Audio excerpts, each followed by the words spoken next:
Tonight, we're reading a full version of Whitenights.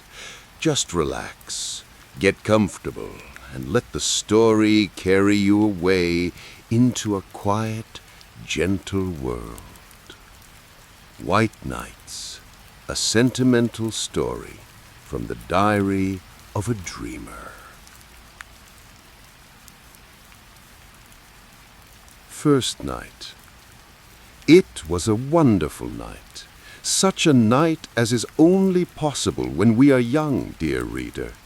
The sky was so starry, so bright, that looking at it, one could not help asking oneself whether ill-humored and capricious people could live under such a sky. That is a youthful question too, dear reader, very youthful, but may the Lord put it more frequently into your heart. Speaking of capricious and ill-humored people, I cannot help recalling my moral condition all that day. From early morning I had been oppressed by a strange despondency. It suddenly seemed to me that I was lonely, that everyone was forsaking me and going away from me. Of course, anyone is entitled to ask who everyone was. For though I had been living almost 8 years in Petersburg, I hardly had an acquaintance. But what did I want with acquaintances? I was acquainted with all Petersburg as it was. That was why I felt as though they were all deserting me when all Petersburg packed up and went to its summer villas. I felt afraid of being left alone, and for 3 whole days I wandered about the town in profound dejection, not knowing what to do with myself. Whether I walked in the Nevsky, went to the gardens, or sauntered on the embankment, there was not one face of those I had been accustomed to meet at the same time and place all the year. They, of course, do not know me, but I know them. I know them intimately. I have almost made a study of their faces, and am delighted when they are gay, and downcast when they are under a cloud. I have almost struck up a friendship with one old man whom I meet every blessed day at the same hour in Fontanka. Such a grave, pensive countenance. He is always whispering to himself and brandishing his left arm, while in his right hand he holds a long, gnarled stick with a gold knob. He even notices me and takes a warm interest in me. If I happen not to be at a certain time in the same spot in Fontanka, I am certain he feels disappointed. That is how it is that we almost bow to each other, especially when we are both in good humor. The other day, when we had not seen each other for 2 days and met on the 3rd, we were actually touching our hats, but realizing in time, dropped our hands and passed each other with a look of interest. I know the houses, too. As I walk along, they seem to run forward in the streets, to look out at me from every window, and almost to say, "Good morning, how do you do? I am quite well, thank God, and I am to have a new story in May." Or, "How are you? I am being redecorated tomorrow." Or, "I was almost burnt down and had such a fright," and so on. I have my favorites among them. Some are dear friends. One of them intends to be treated by the architect this summer. I shall go every day on purpose to see that the operation is not a failure. God forbid. But I shall never forget an incident with a very pretty little house of a light pink color. It was such a charming little brick house. It looked so hospitably at me, and so proudly at its ungainly neighbors, that my heart rejoiced whenever I happened to pass it. Suddenly, last week, I walked along the street, and when I looked at my friend, I heard a plaintive, "They are painting me yellow." They had spared nothing, neither columns nor cornices, and my poor little friend was as yellow as a canary. And to this day I have not had the courage to visit my poor disfigured friend, painted the color of the celestial empire. So now you understand, reader, in what sense I am acquainted with all Petersburg. I have mentioned already that I had felt worried for 3 whole days before I guessed the cause of my uneasiness, and I felt ill at ease in the street. This one had gone, and that one had gone, and what had become of the other? And at home I did not feel like myself either. For 2 evenings I was puzzling my brains to think what was amiss in my corner, why I felt so uncomfortable in it. And in perplexity I scanned my grimy green walls, my ceiling covered with a spider's web, the growth of which Matrona has so successfully encouraged. I only at last this morning realized what was wrong. Why they are giving me the slip and making off to their summer villas. Forgive the triviality of the expression, but I am in no mood for fine language. For everything that had been in Petersburg had gone, or was going away for the holidays. For all the passers-by had now quite a peculiar air which seemed to say to everyone, "They met we are only here for the moment, gentlemen, and in another 2 hours we shall be going off to the summer villa." If a window opened after delicate fingers, white as snow, had tapped upon the pane, and the head of a pretty girl was thrust out, calling to a street seller with pots of flowers, at once on the spot I fancied that those flowers were being bought, not simply in order to enjoy the flowers and the spring and stuffy town lodgings, but because they would all be very soon moving into the country, and could take the flowers with them. If I chanced to meet a long procession of wagoners walking lazily with the reins in their hands beside wagons loaded with regular mountains of furniture, tables, chairs, ottomans and sofas, and domestic utensils of all sorts, frequently with a decrepit cook sitting on top of it all, guarding her master's property as though it were the apple of her eye, or if I saw boats heavily loaded with household goods crawling along the Neva or Fontanka to the Black River or the islands, the wagons and the boats were multiplied 10-fold, 100-fold in my eyes. I fancied that everything was astir and moving. Everything was going in regular caravans to the summer villas. It seemed as though Petersburg threatened to become a wilderness, so that at last I felt ashamed, mortified, and sad that I had nowhere to go for the holidays and no reason to go away. I was ready to go away with every wagon, to drive off with every gentleman of respectable appearance who took a cab. But no one, absolutely no one, invited me. It seemed they had forgotten me, as though really I were a stranger to them. I took long walks when I suddenly found myself at the city gates. Instantly I felt light-hearted, and I passed the barrier and walked between cultivated fields and meadows, unconscious of fatigue, and feeling only all over as though a burden were falling off my soul. All the passers-by gave me such friendly looks that they seemed almost greeting me. They all seemed so pleased at something, and I felt pleased as I never had before. It was as though I had suddenly found myself in Italy, so strong was the effect of nature on a half-sick townsman like me, almost stifling between city walls. There is something inexpressibly touching in nature round Petersburg when, at the approach of spring, she puts forth all her might, all the powers bestowed on her by heaven. When she breaks into leaf, decks herself out. Somehow, I cannot help being reminded of a frail, consumptive girl, at whom one sometimes looks with compassion, sometimes with sympathetic love, sometimes one simply does not notice, though suddenly, in one instant, she becomes, as though by chance, inexplicably lovely and exquisite, and impressed and intoxicated, one cannot help asking oneself what power made those sad, pensive eyes flash with such fire? What summoned the blood to those pale, wan cheeks? What so suddenly called strength, life, and beauty into the poor girl's face, making it gleam with such a smile, kindled with such bright, sparkling laughter? You look around, you seek for someone, you conjecture.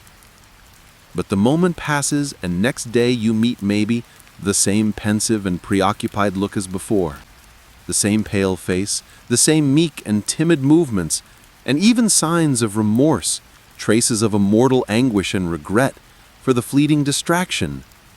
And you grieve that the momentary beauty has faded so soon never to return, that it flashed upon you. Grieve because you had not even time to love her. And yet my night was better than my day. This was how it happened. I came back to the town very late, and it had struck 10 as I was going towards my lodgings.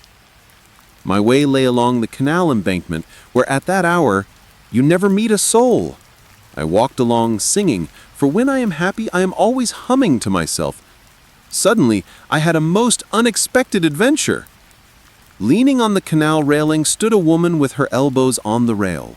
She was apparently looking with great attention to the muddy water of the canal. She's a girl, and I am sure she is dark, I thought. She did not seem to hear my footsteps, and did not even stir when I passed by with bated breath and loudly throbbing heart. Strange, I thought. She must be deeply absorbed in something. And all at once I stopped, as though petrified. I heard a muffled sob. Yes, I was not mistaken. The girl was crying. And a minute later I heard sob after sob. Good heavens! My heart sank. And timid as I was with women, yet this was such a moment. I turned, took a step towards her, and should certainly have pronounced the word, "Madam." But while I was seeking for a word, the girl came to herself, looked round, started, cast down her eyes, and slipped by me along the embankment. I at once followed her, but she, divining this, left the embankment, crossed the road, and walked along the pavement. I dared not cross the street after her. My heart was fluttering like a captured bird. All at once, a chance came to my aid. Along the same side of the pavement, there suddenly came into sight, not far from the girl, a gentleman in evening dress, of dignified years, though by no means of dignified carriage. He was staggering and cautiously leaning against the wall. The girl flew straight as an arrow with the timid haste one sees in all girls who do not want anyone to volunteer to accompany them home at night. Suddenly, without a word to anyone, the gentleman set off and flew full speed in pursuit of my unknown lady. She was racing like the wind, but the staggering gentleman was overtook her. The girl uttered a shriek, and I bless my luck for the excellent knotted stick which happened on that occasion to be in my right hand. In a flash, I was on the other side of the street. In a flash, the obtrusive gentleman had taken in the position, had grasped the irresistible argument, fallen back without a word, and only, when we were very far away, protested against my action in rather vigorous language.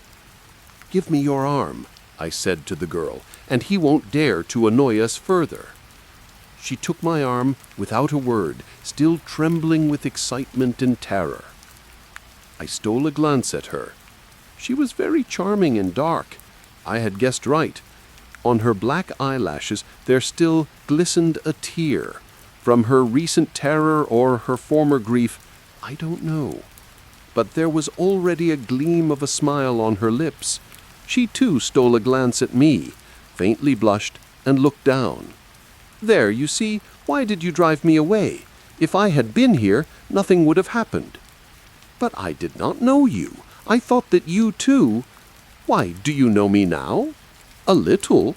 Here, for instance, why are you trembling?" "Oh, you're right at the first guess," I answered, delighted that my girl had intelligence that is never out of place in company with beauty. "Yes, from the first glance, you have guessed the sort of man you have to do with.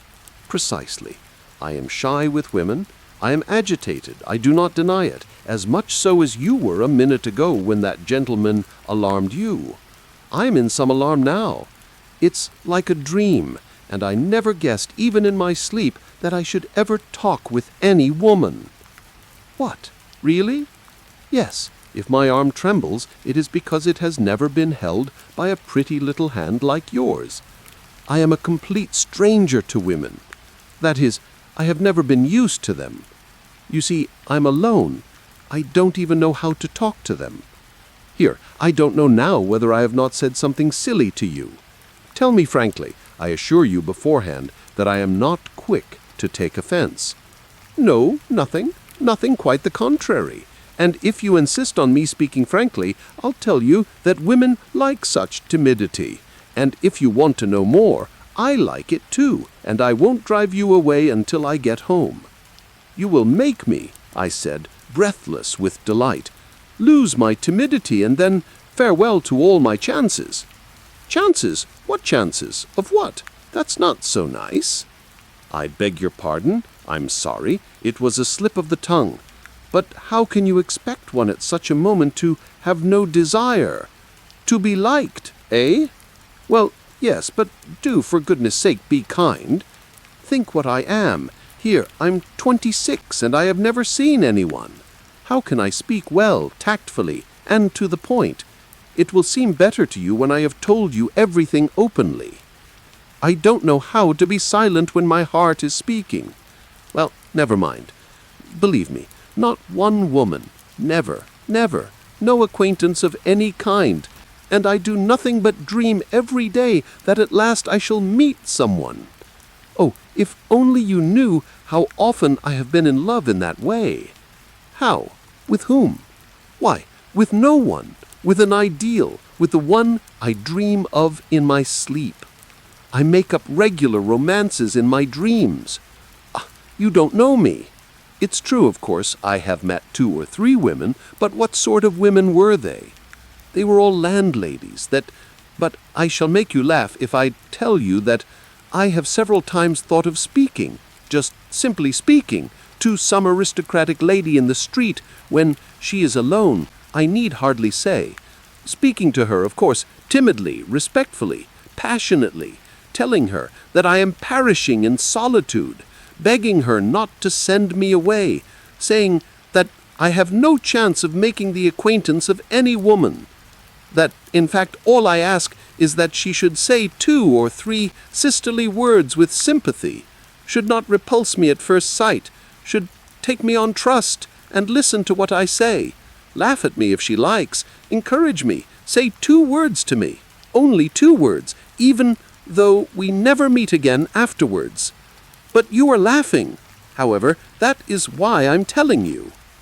Don't be vexed. I'm only laughing at you being your own enemy. And if you had tried, you would have succeeded. I turned, took a step towards her, and should certainly have pronounced the word, Madame. But while I was seeking for a word, the girl came to herself, looked round, started, cast down her eyes, and slipped by me along the embankment. I at once followed her, but she, divining this, left the embankment, crossed the road, and walked along the pavement. I dared not cross the street after her. My heart was fluttering like a captured bird. All at once a chance came to my aid. Along the same side of the pavement, there suddenly came into sight, not far from the girl, a gentleman in evening dress, of dignified years, though by no means of dignified carriage. He was staggering and cautiously leaning against the wall. The girl flew straight as an arrow, with the timid haste one sees in all girls who do not want anyone to volunteer to accompany them home at night. Suddenly, without a word to anyone, the gentleman set off and flew full speed in pursuit of my unknown lady. She was racing like the wind, but the staggering gentleman was overtook her.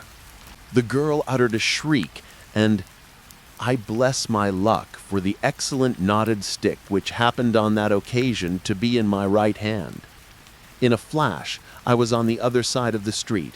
In a flash, the obtrusive gentleman had taken in the position, had grasped the irresistible argument, fallen back without a word, and only when we were very far away protested against my action in rather vigorous language. "Give me your arm," I said to the girl, "and he won't dare to annoy us further." She took my arm without a word, still trembling with excitement and terror. I stole a glance at her. She was very charming and dark. I had guessed right. On her black eyelashes there still glistened a tear, From her recent terror or her former grief, I don't know. But there was already a gleam of a smile on her lips. She too stole a glance at me, faintly blushed, and looked down. There, you see, why did you drive me away? If I had been here, nothing would have happened. But I did not know you. I thought that you too. Why, do you know me now? A little. Here, for instance, why are you trembling? Oh, you're right at the first guess, I answered, delighted that my girl had intelligence. That is never out of place in company with beauty. Yes, from the first glance you have guessed the sort of man you have to do with. Precisely. I am shy with women. I'm agitated, I don't deny it. As much so as you were a minute ago when that gentleman alarmed you. I'm in some alarm now. It's like a dream. And I never guessed even in my sleep that I should ever talk with any woman. What, really? Yes. If my arm trembles, it is because it has never been held by a pretty little hand like yours. I'm a complete stranger to women. That is, I have never been used to them. You see, I'm alone.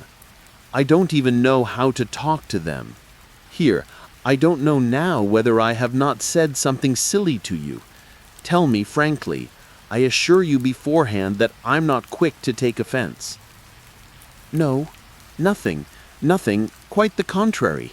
And if you insist on my speaking frankly, I will tell you that women like such timidity.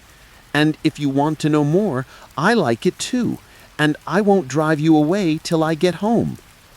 You will make me, I said, breathless with delight, lose my timidity, and then farewell to all my chances.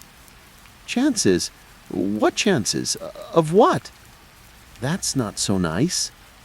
I beg your pardon. I'm sorry. It was a slip of the tongue. But how can you expect one at such a moment to have no desire to be liked, eh? Well, yes, but do, for goodness sake, be kind. Think what I am. Here, I'm 26, and I have never seen anyone. How can I speak well, tactfully, and to the point? Listen, I interrupted her. Forgive me if I tell you something else. I tell you what, I can't help coming here tomorrow. I am a dreamer. I have so little real life that I look upon such moments as this now as so rare that I cannot help going over such moments again in my dreams. I shall be dreaming of you all night, a whole week, a whole year. I shall certainly come here tomorrow. Just here to this place, just at the same hour, and I shall be happy remembering today. This place is dear to me already. I have already 2 or 3 such places in Petersburg. I once shed tears over memories, like you. Who knows, perhaps you were weeping 10 minutes ago over some memory. But forgive me, I have forgotten myself again. Perhaps you have once been particularly happy here. Very good, said the girl. Perhaps I will come here tomorrow too at 10 o'clock. I see that I can't forbid you. The fact is, I have to be here. Don't imagine that I'm making an appointment with you. I tell you beforehand that I have to be here on my own account. But, well, I tell you straight out, I don't mind if you do come. Only, mind, you must not think the worse of me now. Don't think I make appointments so lightly. I shouldn't make it except that... But let that be my secret. Only a compact beforehand. A compact? Speak, tell me all beforehand. I agree to anything. I am ready for anything, I cried, delighted.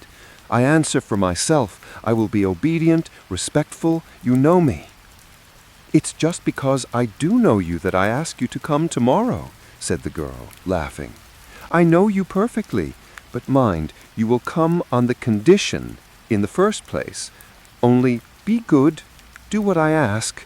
You see, I speak frankly. You won't fall in love with me. That's impossible, I assure you. I am ready for friendship. Here is my hand, but you mustn't fall in love with me, I beg you. I swear, I cried, gripping her hand. Hush, don't swear. I know you are ready to flare up like gunpowder. Don't think ill of me for saying so. If only you knew, I too have no one to whom I can say a word, whose advice I can ask. Of course, one does not look for an adviser in the street, but you are an exception. I know you as though we had been friends for 20 years. You won't deceive me, will you? You will see. The only thing is, I don't know how I'm going to survive the next 24 hours. Sleep soundly. Good night, and remember that I have trusted you already. But you exclaimed so nicely just now, surely one can't be held responsible for every feeling, even for brotherly sympathy. Do you know, that was so nicely said that the idea struck me at once that I might confide in you. For God's sake, do, but about what? What is it? Wait till tomorrow. Meanwhile, let that be a secret. So much the better for you. It will give it a faint flavor of romance. Perhaps I will tell you tomorrow, and perhaps I will not. I will talk to you a little more beforehand. We'll get to know each other better. Oh yes, I will tell you all about myself tomorrow. But what has happened? It is as though a miracle had befallen me. My God, where am I? Come, tell me, aren't you glad that you were not angry and didn't drive me away at the first moment, as any other woman would have done? In 2 minutes, you have made me happy forever. Yes, happy. Who knows, perhaps you have reconciled me with myself, solved my doubts. Perhaps such moments come upon me, but there, I will tell you all about it tomorrow. You shall know everything, everything. Very well, I consent. You shall begin. Agreed. Goodbye till tomorrow. Till tomorrow. And we parted. I walked about all night. I could not make my mind to go home. I was so happy. Tomorrow. Second night. Well, so you have survived, she said, pressing both my hands. I've been here for the last 2 hours. You don't know what a state I've been in all day. I know. But to business. Do you know why I have come? Not to talk nonsense as I did yesterday. I tell you what, we must behave more sensibly in future. I thought a lot about it last night. In what way? In what must we be more sensible? I am ready for my part, but really nothing more sensible has happened to me in my life than this now. Really? In the first place, I beg you not to squeeze my hand so. Secondly, I must tell you that I spent a long time thinking about you today and feeling doubtful. And how did it end? How did it end? The upshot is that we must begin again, because the conclusion I reached today is that I don't know you at all, that I behaved like a baby last night, like a little girl. And therefore, to correct my mistake, I've made up my mind to find out all about you minutely. You must tell me everything fully yourself. Well, what kind of man are you? Come, hurry up, begin. Tell me your whole history. My history, I cried in alarm. My history? But who has told you I have a history? I have no history. Then how have you lived if you have no history? She interrupted, laughing. Absolutely without any history. I have lived, as they say, keeping myself to myself, that is, utterly alone, entirely alone. Do you know what it means to be alone? But how alone? Do you mean you never saw anyone? Oh no, I see people, of course, but still I am alone. Why? Do you never talk to anyone? Strictly speaking, with no one. Who are you then? Explain yourself. Listen, do you want to know the sort of man I am? Yes. In the strictest sense of the word? In the very strictest sense of the word. Very well. I am a type. Type? What sort of type? Cried the girl, laughing as though she had not had a chance of laughing for a whole year. Yes, it's very amusing talking to you. Look, here's a seat. Let us sit down. No one is passing here. No one will hear us. And begin your history. For it's no good your telling me. I know you have a history. only you are concealing it. To begin with, what is a type? A type? A type is an original. It's an absurd person, I said, infected by her childish laughter. It's a character. Listen, do you know what is meant by a dreamer? A dreamer? Indeed, I should think I do know. I am a dreamer myself. Sometimes, as I sit by grandmother, all sorts of things come into my head. Why, when one begins dreaming, one lets one's fancy run away with one. Why, I marry a Chinese prince, though sometimes it is a good thing to dream. But goodness knows, especially when one has something to think about apart from dreams, added the girl, this time rather seriously. Excellent. If you have been married to a Chinese emperor, you will quite understand me. Come, listen. But 1 minute. I don't know your name yet. At last! You have been in no hurry to think of it. Oh my goodness! It never entered my head. I felt quite happy as it was. My name is Nastinka. Nastinka. And nothing else? Nothing else. Why, is that not enough for you, you insatiable person? Not enough? On the contrary, it's a great deal, a very great deal, Nastinka, you kind girl, if you are Nastinka for me from the first. Quite so. Well, listen, Nastinka, now for this absurd history. I sat down beside her, assumed a pedantically serious attitude, and began as though reading from a manuscript. There are, Nastinka, though you may not know it, strange nooks in Petersburg. It seems as though the same sun as shines for all Petersburg people does not peep into those spots, but some other different, new, bespoken expressly for those nooks, and it throws a different light on everything. In these corners live strange people, dreamers. The dreamer, if you want an exact definition, is not a human being, but a creature of an intermediate sort. For the most part, he settles in some inaccessible corner, as though hiding from the light of day. Why is it that this absurd gentleman is visited by one of his few academics? Why is it that this absurd person meets him with such embarrassment, changing countenance, and overcome with confusion, as though he had only just committed some crime within his four walls? Why is it that conversation is not easy between the two friends? Why is it no lively word flies from the tongue of the perplexed newcomer?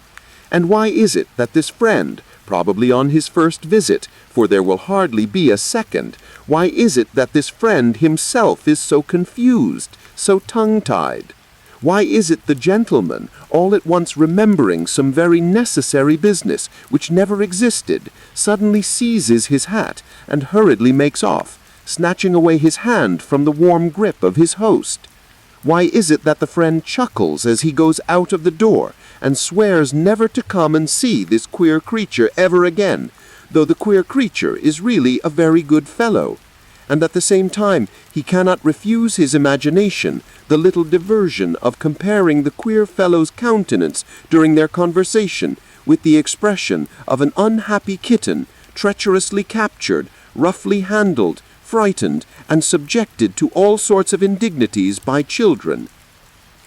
Listen, interrupted Nastinka, who had listened to me all the time in amazement, opening her eyes and her little mouth.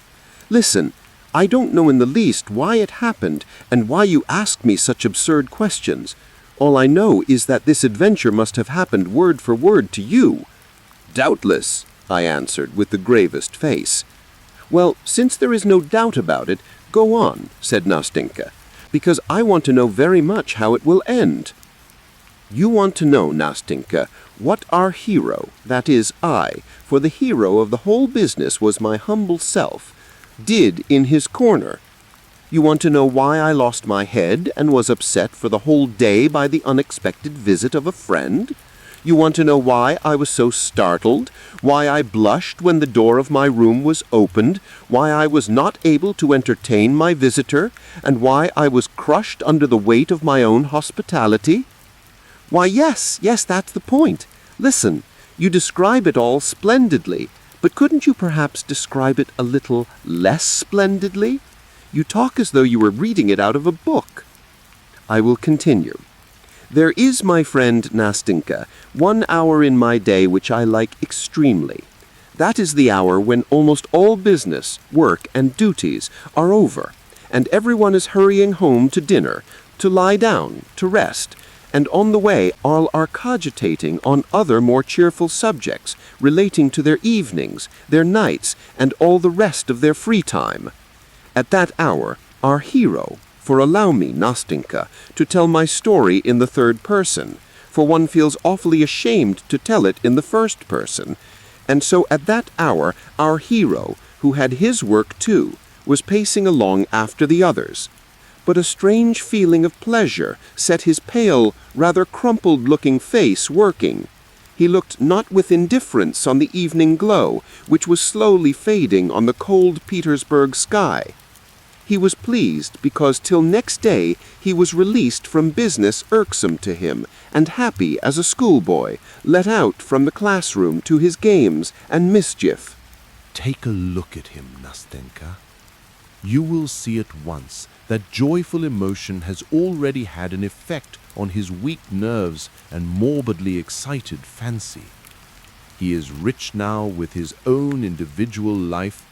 He has suddenly become rich, and it is not for nothing that the fading sunset sheds its farewell gleams so gaily before him and calls forth a swarm of impressions from his warmed heart. Now he hardly notices the road on which the tiniest details at other times would strike him. Now the goddess of fancy, if you have read Zhukovsky, dear Nastenka, has already with fantastic hand spun her golden warp and begun weaving upon it patterns of marvelous magic life. And who knows, maybe her fantastic hand has borne him to the 7th crystal heaven, far from the excellent granite pavement on which he was walking his way. Try stopping him now. Ask him suddenly where he is standing now, through what streets he is going. He will probably remember nothing, and flushing with vexation, he will certainly tell some lie to save appearances. That is why he starts, almost cries out, and looks round with horror when a respectable old lady stops him politely in the middle of the pavement and asks her way. Frowning with vexation, he strides on. But fancy catches up in its playful flight the old woman, the curious passers-by, and the laughing child, and capriciously weaves everyone and everything into the canvas like a fly in a spider's web. And it is only after the queer fellow has returned to his comfortable den, has sat down and finished his dinner, that he comes to himself. It has grown dark in the room. His soul is sad and empty. The whole kingdom of fancies drops to pieces about him, drops to pieces without a trace, without a sound, floats away like a dream, and he cannot himself remember what he was dreaming. But a vague sensation faintly stirs his heart and sets it aching. Some new desire temptingly tickles and excites his fancy, and imperceptibly evokes a swarm of fresh phantoms. Stillness reigns in the little room. Imagination is fostered by solitude and idleness. Now it breaks out spasmodically, and the book, picked up aimlessly and at random, drops from my dreamer's hand before he has reached the 3rd page. His imagination is again stirred and at work, and again a new world, a new fascinating life opens vistas before him. A fresh dream, fresh happiness, a fresh rush of delicate, voluptuous poison. What is real life to him? To his corrupted eyes, we live, you and I, Nastenka, so torpidly, slowly, insipidly. In his eyes we are all so dissatisfied with our fate, so exhausted by our life. And truly, see how at first sight everything is cold, morose, as though ill-humored among us. Poor things, thinks our dreamer. Look at these magic phantasms, which so enchantingly, so whimsically, so carelessly and freely group before him in such a magic animated picture, in which the most prominent figure in the foreground is of course himself, our dreamer, in his precious person. See what varied adventures, what an endless swarm of ecstatic dreams. You ask, perhaps, what he is dreaming of. Why ask that? Why, of everything, of the lot, of the poet, of friendship with Hoffmann, St. Bartholomew's Night, of Diana Vernon, of playing the hero at the taking of Kazan by Ivan Vassilievich, of Clara Mowbray, of Effie Deans, of the council of the prelates and Hus before them, of the rising of the dead in Robert the Devil, of Minna and Brenda, of the battle of Berezina, of the reading of a poem at Countess V. D's, of Danton, of Cleopatra I Suoi Amanti, of a little house in Columna, of a little home of one's own, and beside one a dear creature who listens to one on a winter evening, opening her little mouth and eyes as you are listening to me now, my angel. No, Nastenka, what is there for him, voluptuous sluggard, in this life for which you and I have such a longing? He thinks that this is a poor, pitiful life, not foreseeing that for him, too, maybe sometime the mournful hour may strike. For one day of that pitiful life he would give all his years of fantasy. But that, so far that threatening has not arrived, he desires nothing, because he is superior to all desire, because he has everything, because he is satiated, because he is the artist of his own life and creates it for himself every hour to suit his latest whim. And you know, this fantastic world of fairyland is so easily, so naturally created, as though it were not a delusion. Indeed, he is ready to believe at some moments that all this life is not suggested by feeling, is not mirage, not a delusion of the imagination, but that it is concrete, real, substantial. Why is it, Nastenka? Why is it at such moments one holds one's breath? Why is the pulse quickened? Does a tear start from the dreamer's eyes while his pale, moist cheeks glow, while his whole being is suffused with an unexpressible sense of consolation? Why is it that whole sleepless nights pass like a flash in inexhaustible gladness and happiness?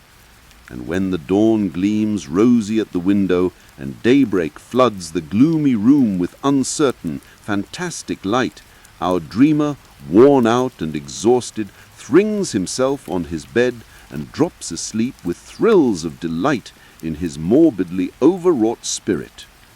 Yes, Nastenka, one deceives oneself and unconsciously believes that real, true passion is stirring one's soul.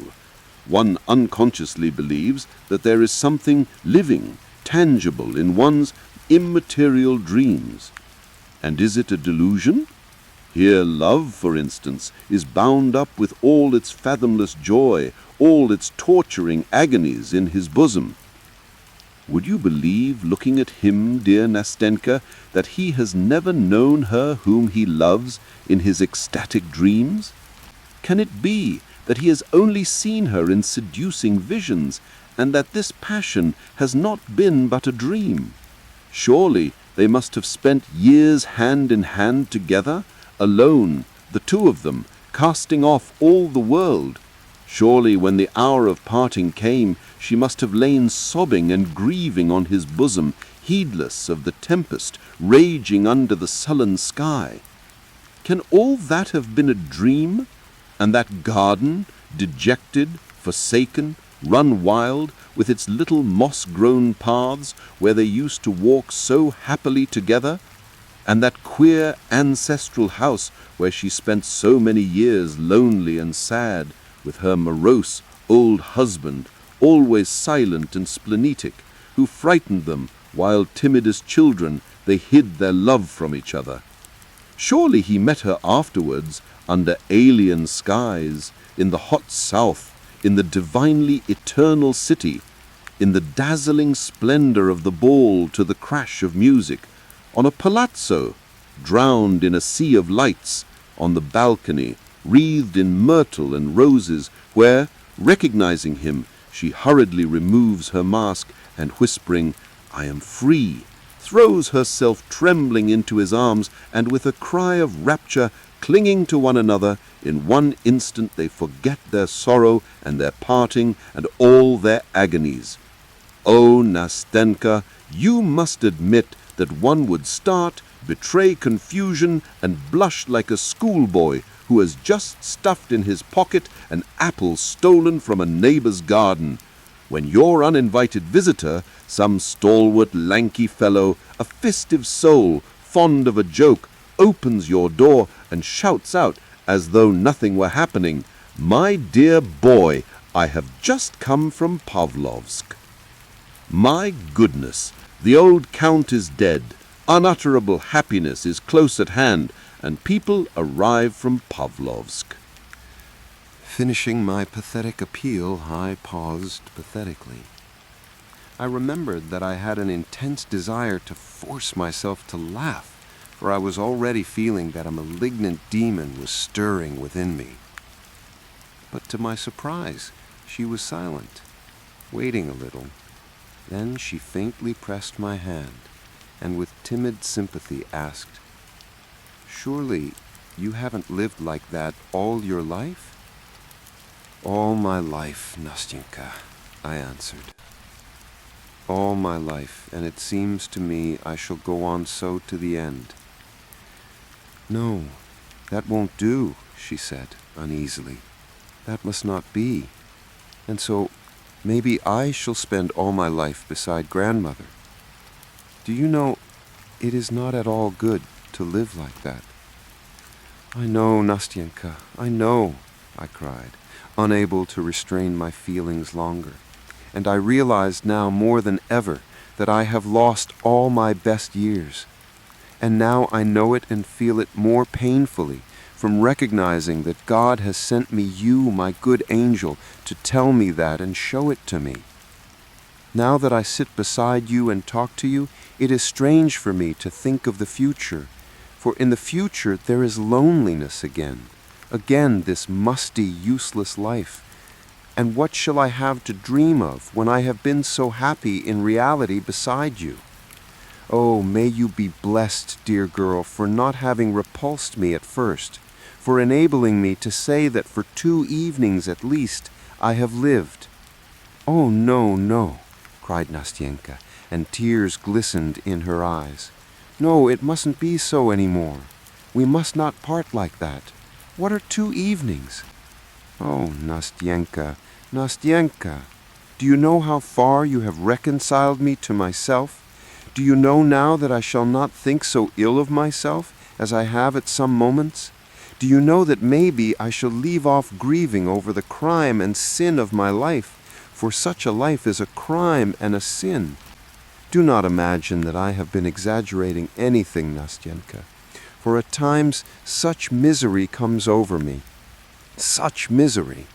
Because it begins to seem to me at such times that I am incapable of beginning a life in real life, because it has seemed to me that I have lost all touch, all instinct for the actual, the real, because at last I have cursed myself, because after my fantastic nights I have moments of returning sobriety which are awful. Meanwhile, you hear the whirl and roar of the crowd in the vortex of life around you. You hear, you see men living in reality. You see that their life is not forbidden, that their life does not float away like a dream, like a vision, that their life is being eternally renewed, eternally youthful, and not 1 hour of it is the same as another. While fancy is so spiritless, monotonous to vulgarity, and easily scared, the slave of shadows, of the idea, the slave of the first cloud that shrouds the sun. One feels that this inexhaustible fancy is weary at last, and worn out with continual exercise. And meanwhile, the soul longs and craves for something else. And in vain the dreamer rakes over his old dreams, as though seeking a spark among the embers, to fan them into flame, to warm his chilled heart by the rekindled fire.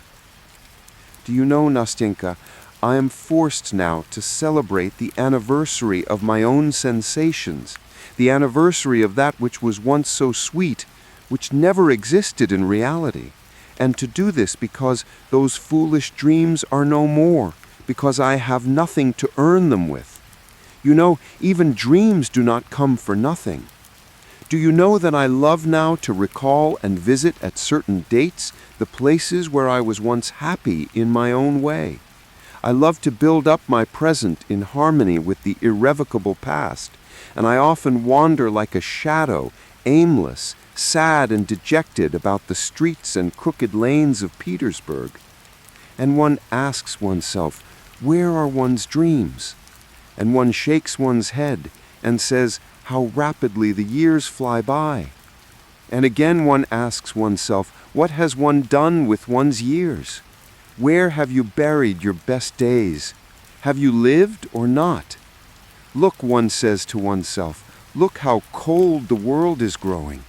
Some more years will pass, and after them will come gloomy solitude. Then will come old age trembling on its crutch, and after that, misery and desolation. Your fantastic world will grow pale. Your dreams will fade and die, and will fall like the yellow leaves from the trees. Oh, Nastyenka, you know it will be sad to be left alone, utterly alone, and to have not even anything to regret. Nothing, absolutely nothing. For all that you have lost, all that, all was nothing, stupid, simple nullity.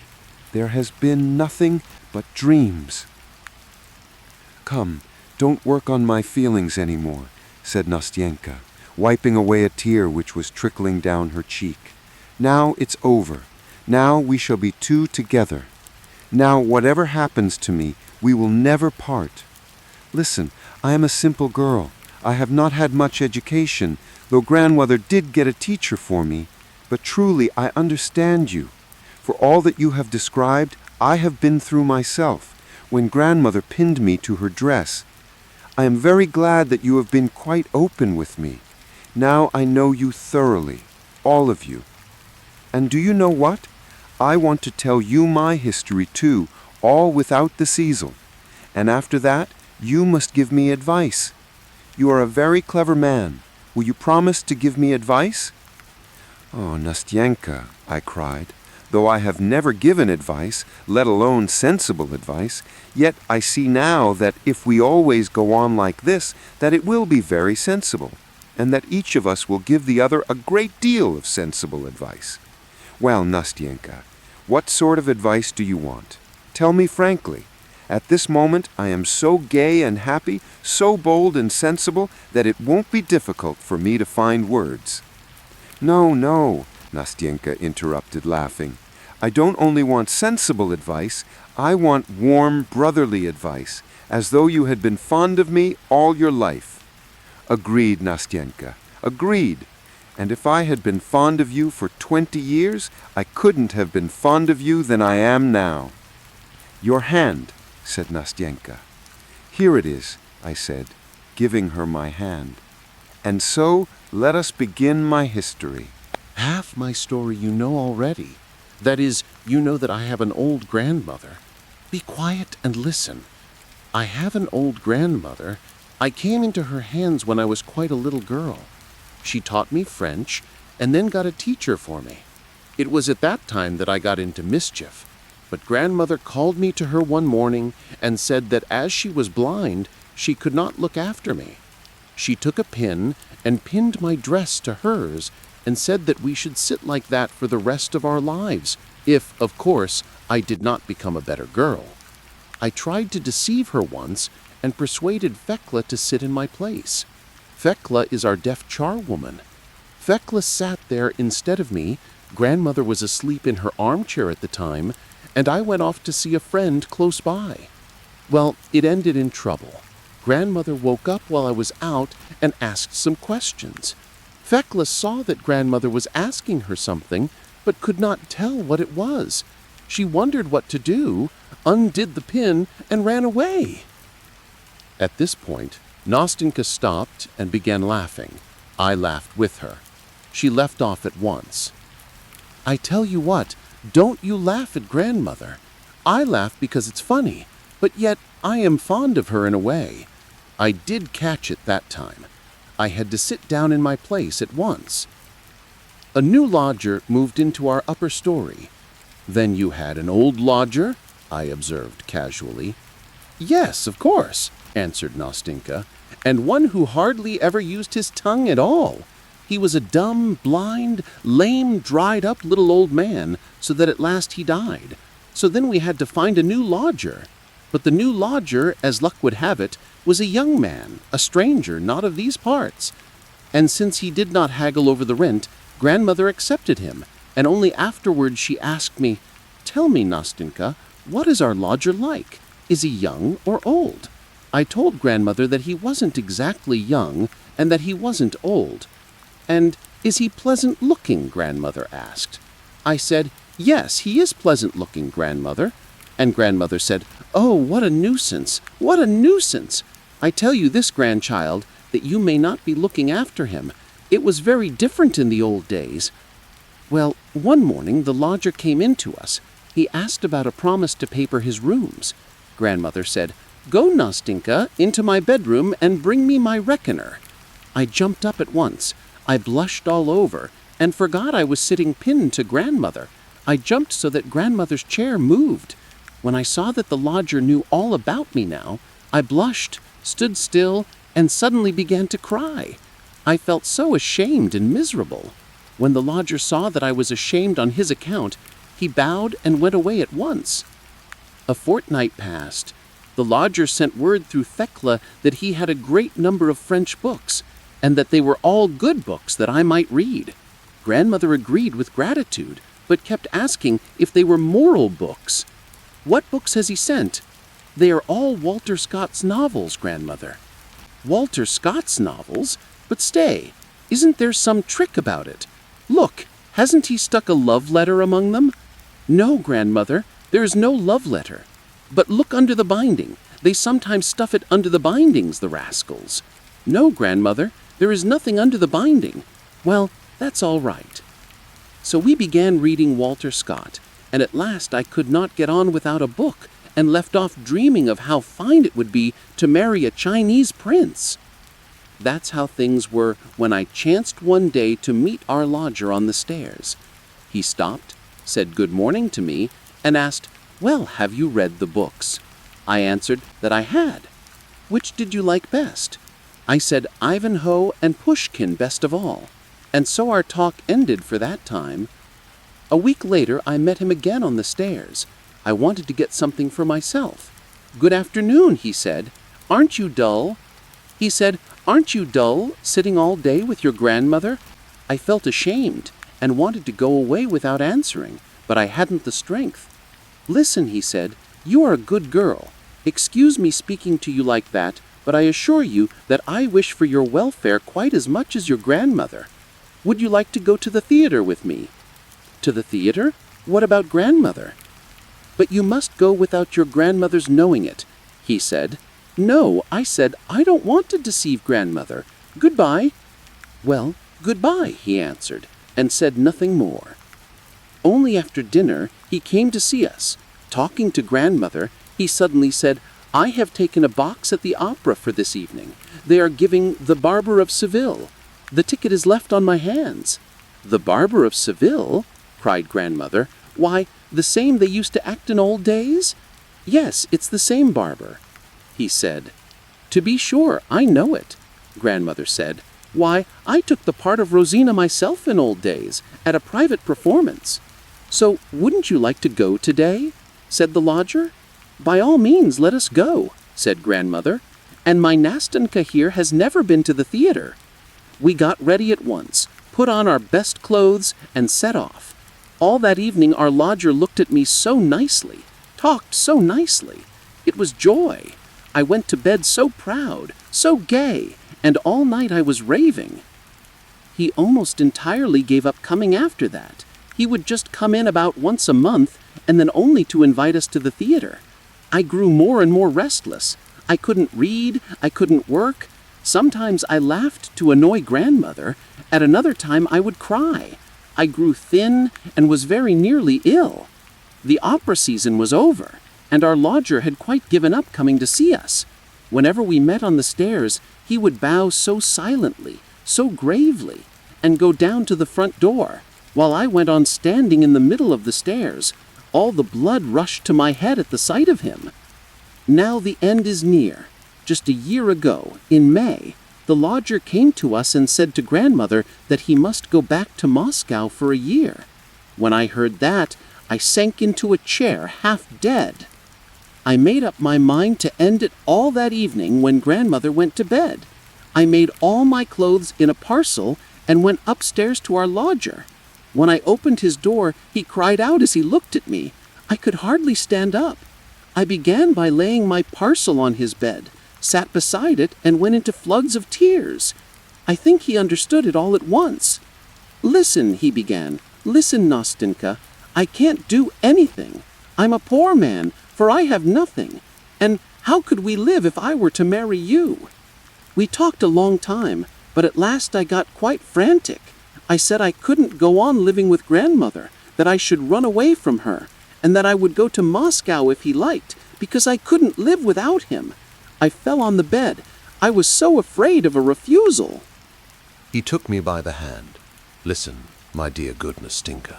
Listen, I swear to you that if I am ever in a position to marry, you shall make my happiness.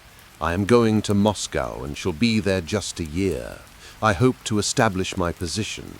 When I come back, if you still love me, I swear that we will be happy. Now it is impossible. I have not the right to promise anything. If it is not within a year, it will certainly be some time." That was what he said to me, and next day he went away. My history is nearly finished now. Just a year has passed. He has arrived. He has been here 3 days, and, up to now, has not shown himself, answered Nastinka. There's no sign or sound of him. Here she stopped, bent her head, and covering her face with her hands, broke into such sobs that it sent a pang to my heart to hear them. "Nastenka," I began timidly. "Nastenka, for goodness sake, don't cry. How do you know? Perhaps he is not here yet." He is, Nastenka repeated. "He is here, and I know it. We made an agreement at the time, that evening before he went away. We sat on the seat. He said that he would come to us directly he arrived, and if I did not refuse him, then we would tell grandmother about it all. Now he is here, I know it, and yet he does not come." And again she burst into tears. "Tell me, Nastenka, wouldn't it be possible for me to go to him?" "No, of course not," I said.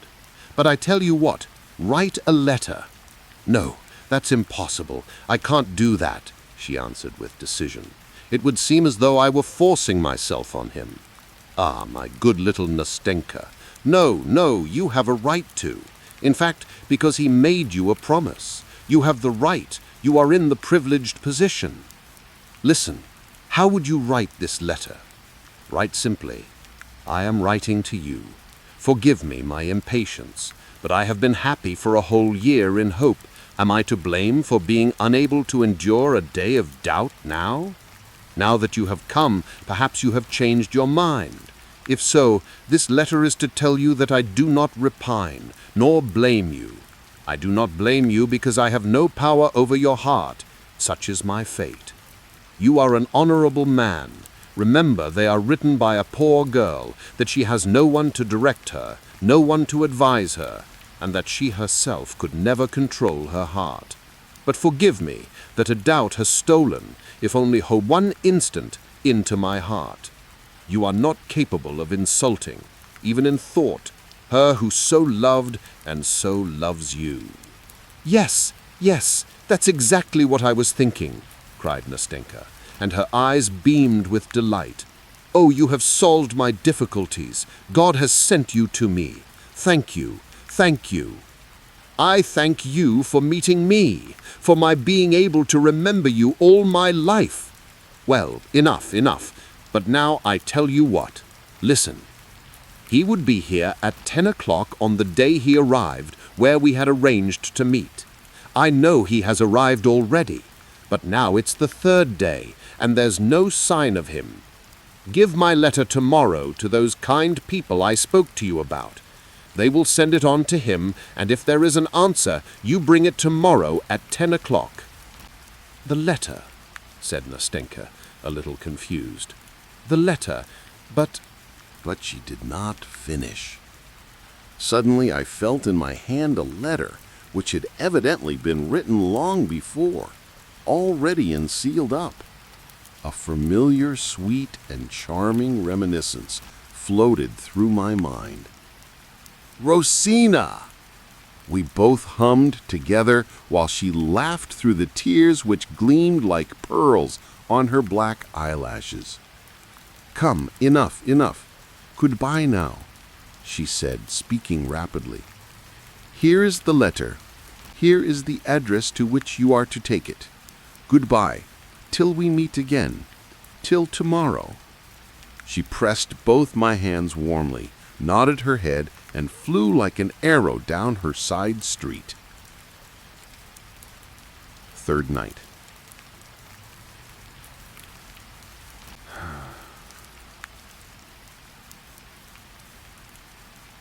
Today was a gloomy, rainy day without a glimmer of sunlight, like the old age before me. I am oppressed by such strange thoughts, such gloomy sensations. Questions still so obscure to me are crowding into my brain. I seem to have neither power nor will to settle them. Today we shall not meet. Yesterday, when we said goodbye, the clouds began gathering over the sky. I said that tomorrow it would be a bad day. She made no answer.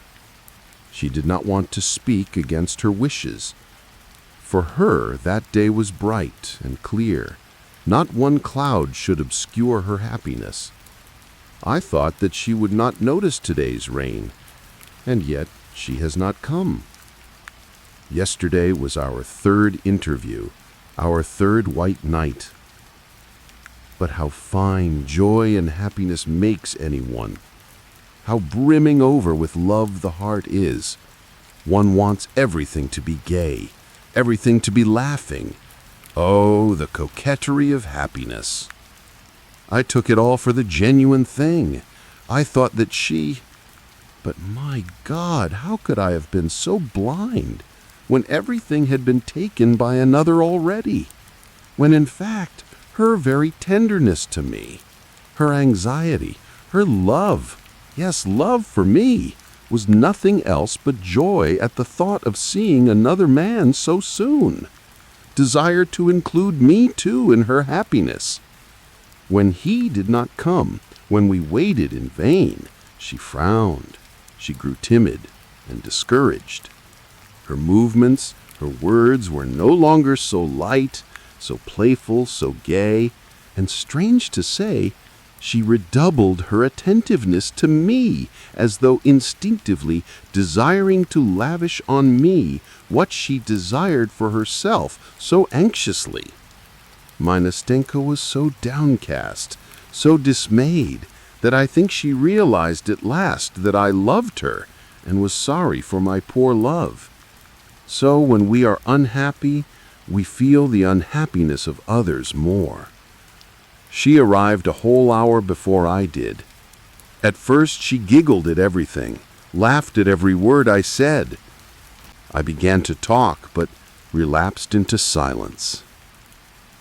You know why I am so glad to look at you, why I like you so much today. Well, I asked, and my heart began throbbing. I like you because you have not fallen in love with me. You know that some men in your place would have been pestering and worrying me, while you are so nice." Then she wrung my hand so hard. She laughed. "Goodness, what a friend you are," she began gravely a minute later. "God sent you to me. How disinterested you are. How truly you care for me. When I am married, we will be great friends, more than brother and sister. I shall care almost as I do for him." I felt horribly sad at that moment. "You are very upset," I said. "You are frightened. You think he won't come." "Oh dear," she answered. "If I were less happy, I believe I should cry at your lack of faith, at your reproaches. I will own that you are right. Yes, I am somehow not myself. I am all suspense, and feel everything as it were too lightly. But hush, that's enough about feelings." At that moment we heard footsteps. We both started, but it was not he. "What are you afraid of? Why did you let go of my hand?" she said, giving it to me again. "We will meet him together. I want him to see how fond we are of each other." "How fond we are of each other," I cried. "Oh, Nastenka, Nastenka, how much you have told me in that saying.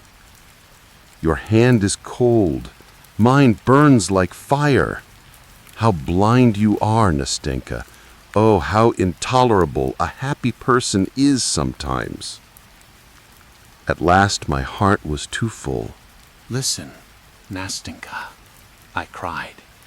"Do you know how it has been with me all day?" "Why, how? How? Tell me quickly. Why have you said nothing all this time?"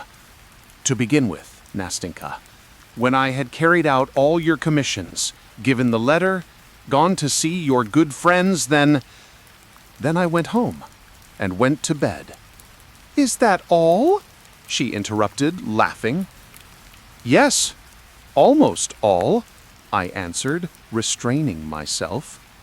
"I came to tell you all about it, feeling as though one sensation, one feeling, must remain with me from that time forever, feeling as though 1 minute must go on for all eternity. When I woke up, it seemed as though some musical motive, long familiar, forgotten, and voluptuously sweet, had come back to me now. It seemed to me that it had been clamoring at my heart all my life, and only now, oh, my goodness, my goodness!" Nastenka interrupted. "What does all that mean? I don't understand a word." "Leave off. Hush," she said, and in one instant the sly puss had guessed. Suddenly she became extraordinarily talkative, gay, mischievous. She took my arm, laughed, wanted me to laugh too. I began to feel angry. She had suddenly begun flirting. "Do you know," she began, "I feel a little vexed that you are not in love with me. There's no understanding human nature. But all the same, Mr. Unapproachable, you cannot blame me for being so simple. I tell you everything, whatever foolish thought comes into my head. Listen, that's 11, I believe," as the slow chime of a bell rang out from a distant tower. She suddenly stopped, left off laughing, and began to count. "Yes, it's 11, she said at last, in a timid, uncertain voice. I regretted at once that I had frightened her. I began comforting her, seeking for reasons for his not coming. No one could have been easier to deceive than she was at that moment. And indeed, it's an absurd thing. Why, he could not have come. Only think, he can scarcely have received the letter. Suppose he is not able to come? Suppose he is going to answer the letter? Could not come before tomorrow? I will go for it as soon as it's light tomorrow and let you know at once. Anything may happen, you know." Yes, Nastenka said. "I did not think of that." "I tell you what you must do," she said. You go as early as possible tomorrow morning, and if you get anything, let me know at once. You know where I live, don't you?" Then she suddenly became so tender, so solicitous with me. I looked into her eyes. Yes, she was crying. "I was thinking about you," she said after a minute's silence. "You are so kind that I should be a stone if I did not feel it. I was comparing you two. Why isn't he you? Why isn't he like you? He is not as good as you, though I love him more than you." I made no answer. "No, Nastenka, no," I answered. "It shows that you love him more than anything in the world, and far more than yourself." "Yes, supposing that is so," answered Nastenka naively. "But do you know what strikes me now? Why not say straight out what is in one's heart, when one knows that one is not speaking idly? As it is, everyone seems harsher than he really is, as though all were afraid of doing injustice to their feelings. Here, you, for instance, are not like other people. It seems to me that you are sacrificing something for me," she added timidly. "I only wanted to tell you that I am grateful, that I feel it all too. What you told me about your dreamer is quite untrue now. That is, it's not true of you. You're recovering. You're quite a different man than what you described. If you ever fall in love with someone, God give you happiness with her. I won't wish anything for her, for she will be happy with you. I know. I am a woman myself, so you must believe me when I tell you so." She ceased speaking and pressed my hand warmly. "Yes, it's clear he won't come tonight," she said. "I will come tomorrow," I said, in the most firm and convincing tone. "Yes," she added, "I see for myself now that he could not come till tomorrow. Well, goodbye till tomorrow. If it rains, perhaps I shall not come, but the day after tomorrow I shall come. I shall come for certain, whatever happens. Be sure to be here. I want to see you. I will tell you everything." And then when we parted, she gave me her hand and said, looking at me candidly, "We shall always be together, shan't we? Oh, Nastenka, Nastenka, if only you knew how lonely I am now. As soon as it struck 9 o'clock, I could not stay indoors, but went out in spite of the weather. I was there, sitting on our seat. I went to her street, but I felt ashamed, and turned back without looking at their windows. I went home more depressed than I had ever been before. What a damp, dreary day! But tomorrow she will tell me everything. The letter has not come today, however, but that was to be expected. They are together by now." Fourth night. I arrived at 9 o'clock. She was already there. I noticed her a good way off. She was standing as she had been that first time, with her elbows on the railing, and she did not hear me coming up to her.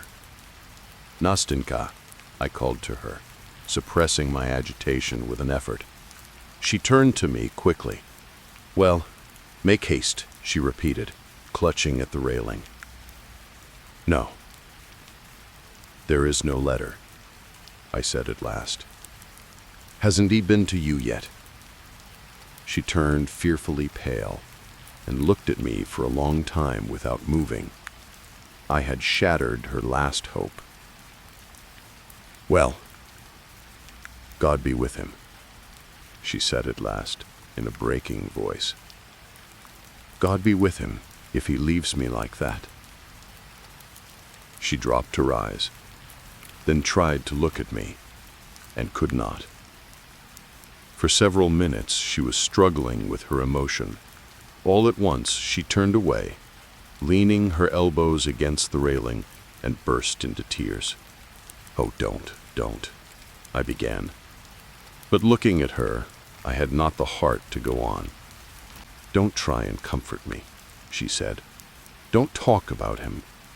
Don't tell me that he will come, that he has not cast me off so cruelly and so inhumanly as he has."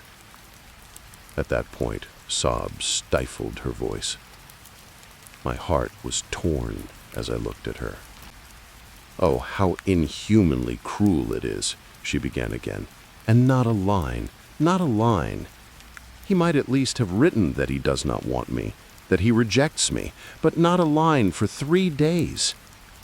How easy it is for him to wound, to insult a poor, defenseless girl whose only fault is that she loves him.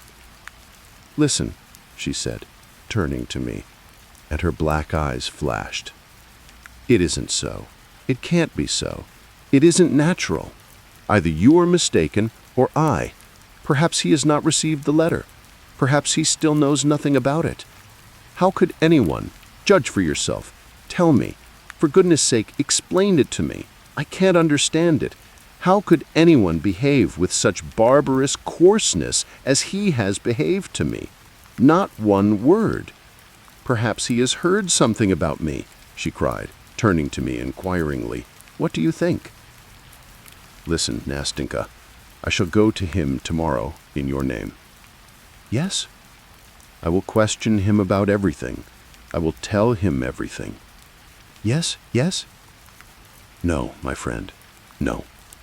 She interrupted. Enough.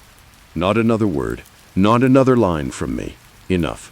I don't know him. I don't love him any more. I will... She could not go on. Calm yourself, calm yourself. Sit here, Nastenka, I said, making her sit down on the seat. I am calm. Don't trouble.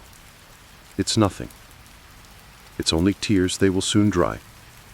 Why do you imagine I shall do away with myself, that I shall throw myself into the river? Listen, she said, taking my hand. Tell me, you wouldn't have behaved like this, would you? You wouldn't have abandoned a girl who had come to you of herself. You would not have thrown into her face a shameless taunt at her weak, foolish heart. You would have realized that she was alone, that she did not know how to look after herself, that she could not guard herself from loving you, that it was not her fault, that she had done nothing. Oh dear, oh dear. Nastenka, I cried at last, unable to control my emotion. Nastenka, you torment me. You wound my heart. You are killing me, Nastenka. I cannot silence. I must speak at last, give utterance to what is surging in my heart. As I said this, I got up from the seat. She took my hand and looked at me in surprise. What is the matter with you? She said at last. Listen, I said, resolutely. Listen to me, Nastenka. What I am going to say to you now is all nonsense, all impossible, all stupid. I know that this can never be, but I cannot be silent. For the sake of what you are suffering now, I beg you beforehand to forgive me. What is it? What is it? She said, drying her tears and looking at me intently, while a strange curiosity gleamed in her astonished eyes. What is the matter? It's impossible. But I love you, Nastenka. There it is. Now everything is told. Now, you will see whether you can go on talking to me as you did just now, whether you can listen to what I am going to say to you. Well, what then, Nastenka? Interrupted me. What of it? I knew you loved me long ago, only I always thought that you simply liked me very much. Oh dear, oh dear.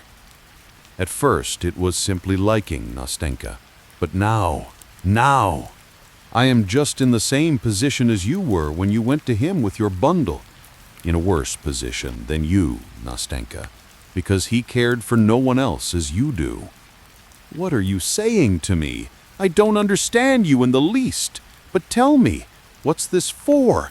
I don't mean what for, but why are you so suddenly... Oh dear, I am talking nonsense, but you... And Nastenka broke off in confusion.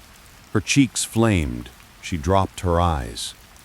What's to be done, Nastenka? What am I to do? I am to blame. I have abused your...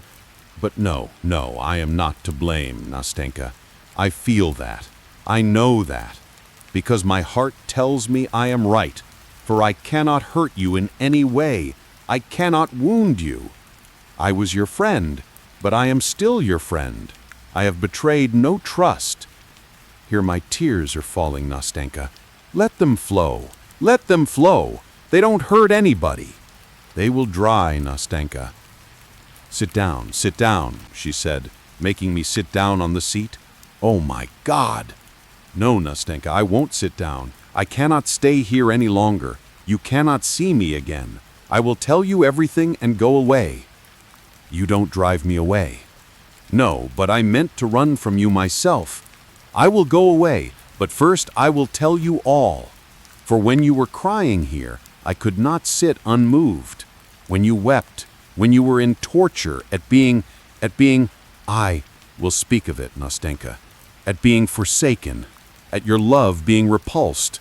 I felt that in my heart there was so much love for you, Nastenka, so much love. And it seemed so bitter that I could not help you with my love, that my heart was breaking and I could not be silent, Nastenka. I had to speak.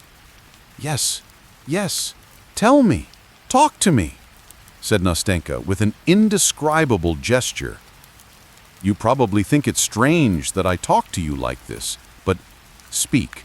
I will tell you afterwards. I will tell you everything. You are sorry for me, Nastenka? You are simply sorry for me, my dear little friend. What's done can't be mended. Isn't that so? Well, now, you know. That's the starting point. Very well. Now it's all right. Only listen. When you were sitting crying, I thought to myself, oh, let me tell you what I was thinking. I thought that, of course it cannot be, Nastenka. I thought that you had ceased to love him. Then, I thought that yesterday and the day before yesterday, Nastenka. Then I certainly would, have succeeded in making you love me. You know, you said yourself, Nastenka, that you almost loved me. Well, what next? Well, that's nearly all I wanted to tell you. All that is left to say is how it would be if you loved me. Only that, nothing more. Listen, my friend, for anyway you are my friend. I am, of course, a poor, humble man, of no great consequence, but that's not the point. I don't seem to be able to say what I mean, Nastenka. I'm so confused. Only, I would love you. I would love you so that even if you still loved him, you would never feel that my love was a burden to you. You would only feel every minute that at your side was beating a grateful, grateful heart, a warm heart ready for your sake. Oh, Nastenka, Nastenka, what have you done to me? Don't cry. I don't want you to cry, said Nastenka, getting up quickly from the seat. Come along, get up, come with me. Don't cry, she said, drying her tears with her handkerchief. Let us go now. Maybe I will tell you something. If he has forsaken me now, if he has forgotten me, though I still love him, I do not want to deceive you, but listen, answer me. If I were to love you, for instance, that is, if I only... Oh, my friend, to think how I wounded you when I laughed at your love. How was it that I did not foresee this? How could I have been so stupid? But, well, I have made up my mind. I will tell you. Look here, Nastenka. Do you know what? I'll go away. That's what I'll do. I'm simply tormenting you. Here you are remorseful for having laughed at me. Of course, it is my fault, Nastenka, but goodbye. Stay. Listen to me. Can you wait? What for? How? I love him, but I shall get over it. I must get over it. I cannot fail to get over it. I am getting over it. I feel that. Who knows? Perhaps it will all end today, for I hate him, for he has been laughing at me while you have been weeping here with me, for you have not repulsed me as he has, for you love me while he has never loved me, for in fact, I love you myself. Yes, I love you. I love you as you love me. I have told you that before. You heard it yourself. I love you because you are better than he is, because you are nobler than he is, because he... The poor girl's emotion was so violent that she could not say more. She laid her head upon my shoulder, then upon my bosom, and wept bitterly. I comforted her. I persuaded her, But she could not stop crying. She kept pressing my hand and saying between her sobs, "Wait, wait, it will be over in a minute. I want to tell you, wait till it's over." At last she left off crying, dried her eyes, and we walked on again. I wanted to speak, but she still begged me to wait. We were silent. At last she plucked up courage and began to speak. "It's like this," she began in a weak and quivering voice. "Don't think that I am so light and inconstant. Don't think that I can forget and change so quickly. I have loved him for a whole year, and I swear by God that I have never been unfaithful to him. He has despised me. He has been laughing at me. God forgive him. But he has insulted me and wounded my heart. I do not love him, for I can only love what is magnanimous, what understands me, what is generous, for I am like that myself, and he is not worthy of me. Well, that's enough of him. He has done better than if he had deceived my expectations later. Well, it's over.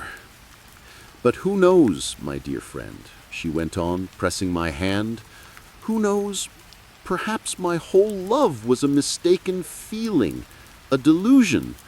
Perhaps it began in mischief, in nonsense, because I was kept so strictly by grandmother.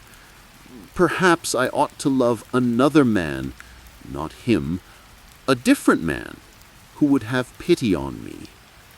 I only wanted you to know that if, although I love him, no, did love him, if, in spite of this, you still say, if you feel that your love is so great that it may at last drive from my heart my old feeling, if you will have pity on me, if you do not want to leave me alone to my fate, without hope, without consolation, if you are ready to love me always as you do now, I swear to you that gratitude, that my love will be at last worthy of your love. Will you take my hand?" "Nastenka!" I cried, breathless with sobs. "Nastenka! Oh, Nastenka!" "Enough! Enough! Well, now it's quite enough," she said. "Well, now all has been said, hasn't it? Hasn't it? You are happy, I am happy too. Not another word about it. Wait, spare me. Talk of something else, for God's sake." "Yes, Nastenka, yes. Enough about that now. I am happy. Yes, Nastenka, yes. Let us talk of other things. Let us make haste and talk. Yes, I am ready." And we did not know what to say. We laughed, we wept, we said thousands of things meaningless and incoherent. At one moment we walked along the pavement, then suddenly turned back and crossed the road. Then we stopped and went back again to the embankment. We were like children. "I am living alone now, Nastenka. But tomorrow, of course you know, Nastenka, I am poor. I have only got 1,200 rubles, but that doesn't matter." "Of course not. And Granny has her pension, so she will be no burden. We must take Granny." "Of course we must take Granny. But there's Matrona." "Yes, and we've got Fyokla too." "Matrona is a good woman, but she has one fault. She has no imagination, Nastenka. Absolutely none. But that doesn't matter." "That's all right. They can live together. Only you must move to us tomorrow." "To you? How so?" "All right, I am ready."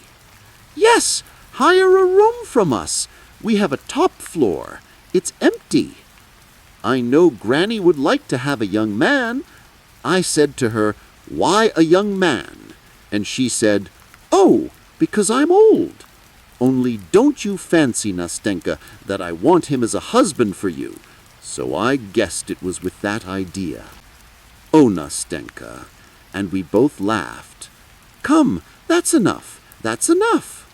But where do you live? I've forgotten. Over that way, near Exbridge, Bernikov's buildings. It's that big house. Yes, that big house. Oh, I know, a nice house. Only, you'd better give it up and come to us as soon as possible. Tomorrow, Nastenka, tomorrow. I owe a little for my rent there, but that doesn't matter. I shall soon get my salary.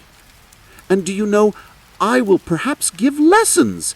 I will learn something myself, and then give lessons. Capital. And I shall soon get a bonus. So tomorrow you will be my lodger. And we'll go to the Barber of Seville. Yes, we'll go, said Nastenka.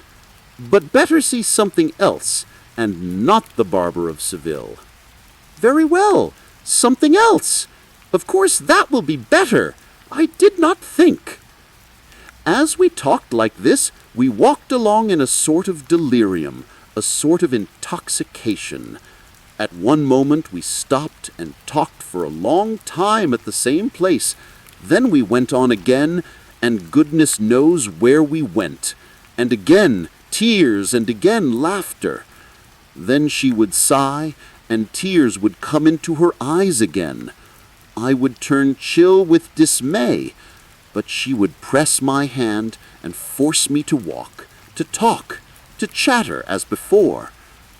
It's time I was home at last, I think. It must be very late, Nastenka said. We must give over being childish. Yes, Nastenka, only I'm not going to sleep tonight. I'm not going home. I don't think I shall sleep either. Only see me home. I should think so. Only this time we really must get to the house. We must. Honor bright, for one must go home sometime. Honor bright, I answered, laughing. Well, come along. Come along. Look at the sky, Nastenka. Look! Tomorrow it will be a lovely day. What a blue sky! What a moon! Look! That yellow cloud is covering it now. Look! Look! No, it has passed by. Look! Look! But Nastenka did not look at the cloud. She stood mute as though turned to stone. A minute later she huddled timidly close up to me. Her hand trembled in my hand. I looked at her. She pressed still more closely to me. At that moment a young man passed by us. He suddenly stopped, looked at us intently, and then again took a few steps on. My heart began throbbing. "Who is it, Nastenka?" I said in an undertone.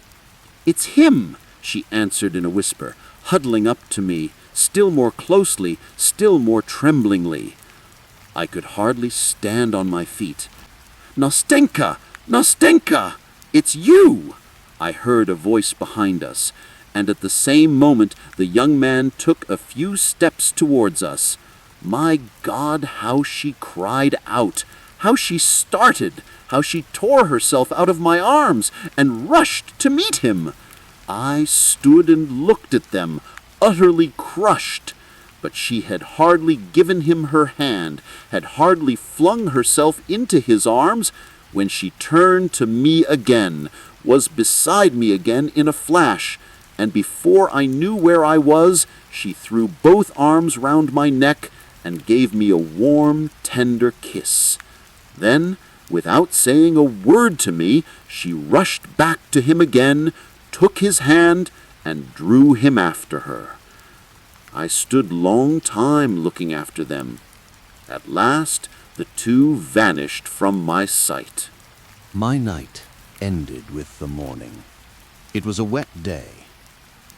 The rain was falling and beating disconsolately upon my window pane. It was dark in the room and grey outside. My head ached, and I was giddy. Fever was stealing over my limbs. "There's a letter for you, sir. The postman brought it," Matrona said, stooping over me. A letter? From whom? I cried, jumping up from my chair. I don't know, sir. Better look. Maybe it is written there whom it is from. I broke the seal. It was from her. Oh, forgive me. Forgive me. I beg you on my knees to forgive me. I deceived you and myself. It was a dream, a mirage. My heart aches for you today. Forgive me. Forgive me. Don't blame me, for I have not changed to you in the least. I told you that I would love you. I love you now. I more than love you. Oh, my God, if only I could love you both at once. Oh, if only he were you. Oh, if only he were you, echoed in my mind. I remembered your words, Nastenka. God knows what I would do for you now. I know that you are sad and dreary. I have wounded you. But you know, when one loves, a wrong is soon forgotten. And you love me. Yes, thank you. Thank you for that love, for it will live in my memory like a sweet dream which lingers long after awakening. For I shall remember forever that instant when you opened your heart to me like a brother, and so generously accepted the gift of my shattered heart to care for it, nurse it, and heal it. If you forgive me, the memory of you will be exalted by a feeling of everlasting gratitude, which will never be effaced from my soul. I will treasure that memory. I will be true to it. I will not betray it. I will not betray my heart. It is too constant. It returned so quickly yesterday to him to whom it has always belonged. We shall meet. You will come to us. You will not leave us. You will be forever a friend, a brother to me. And when you see me, you will give me your hand. Yes? You will give it to me. You have forgiven me, haven't you? You love me as before. Oh, love me.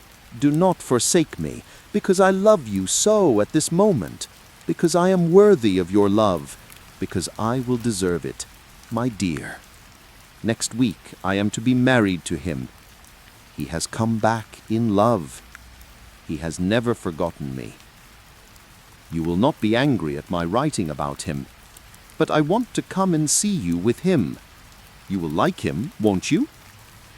Forgive me, remember, and love your Nastenka. I read that letter over and over again for a long time. Tears gushed to my eyes. At last it fell from my hands, and I hid my face. "Dearie, I say, dearie," Matrona began. "What is it, Matrona?" "I have taken all the cobwebs off the ceiling. You can have a wedding or give a party." I looked at Matrona. She was still a hearty, youngish old woman. But I don't know why, all at once, I suddenly pictured her with lusterless eyes, a wrinkled face, bent, decrepit. I don't know why, but I suddenly pictured my room grown old like Matrona. The walls and the floors looked discolored. Everything seemed dingy. The spiders' webs were thicker than ever.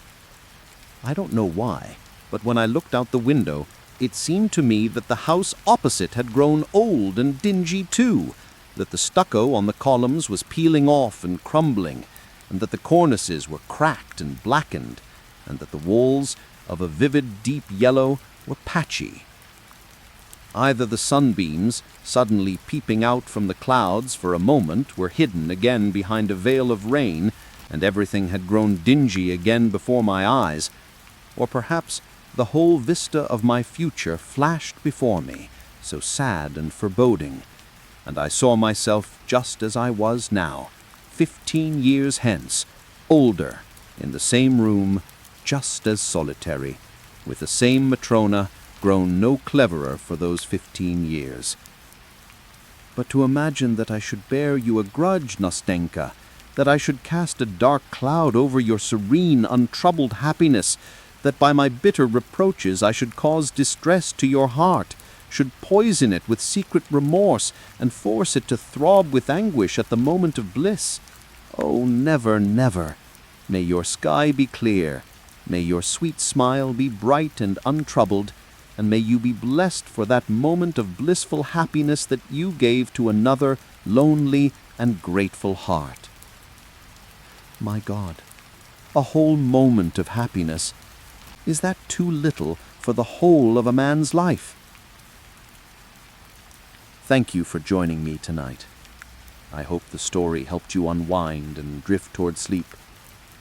Rest peacefully.